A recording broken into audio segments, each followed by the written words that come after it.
Mission lunaire accomplie pour Chang'e 6. Les précieux échantillons de la face cachée de la Lune sont de retour sur Terre. Des scientifiques du monde entier espèrent qu'ils permettront d'en savoir plus sur la formation de notre satellite naturel et même sur l'origine du système solaire. Une première mondiale saluée par la communauté spatiale internationale.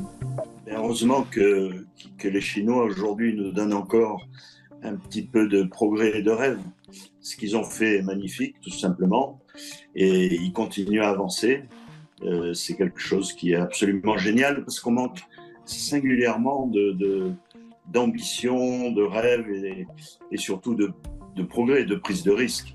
Là, ils ont fait quelque chose de vraiment extraordinaire, magique, et ça fait plaisir, j'espère, à tout le monde, et à nous, Français en particulier. L'analyse des échantillons va bientôt commencer, mais Chang'e 6 a en réalité déjà commencé à parler. Pendant son voyage spatial, 10 kg de charges utiles étaient mis à disposition d'autres pays pour des expériences scientifiques.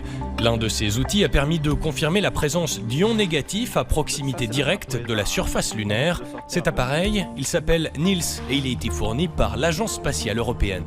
C'est un programme très consolidé d'exploration lunaire que la Chine fait. Et nous, l'ESA, on a eu la chance de pouvoir mettre notre petit instrument NILS sur cette sonde. Les données ont été transmises à terre et les scientifiques européens, ils ont pu déjà commencer à travailler. Si on travaille ensemble, on réduit les coûts. On augmente la capacité.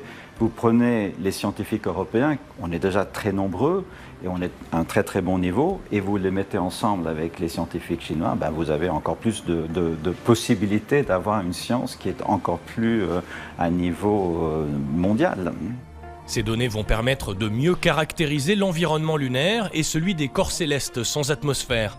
Elles sont le fruit d'une collaboration entre les agences spatiales chinoises et européennes qui ne cessent de se développer.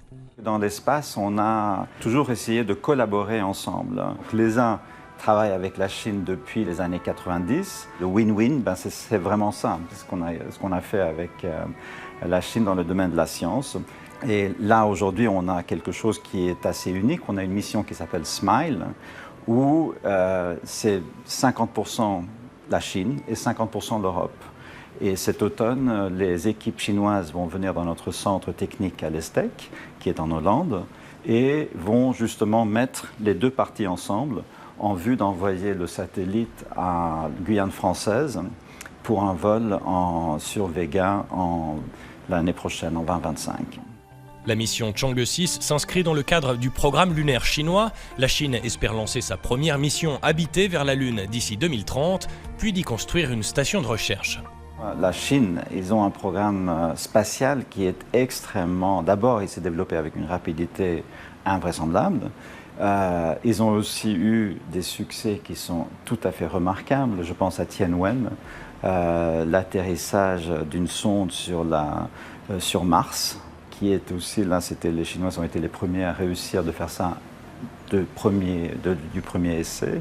Ça, c'est remarquable. Et aussi, ils ont leur station spatiale qui marche très bien. Donc, ils ont un programme spatial qui est très impressionnant. L'ESA a également participé à la phase de suivi de Chang'e 6 jusqu'à son retour sur Terre via l'observatoire de Maspalomas, situé en Espagne.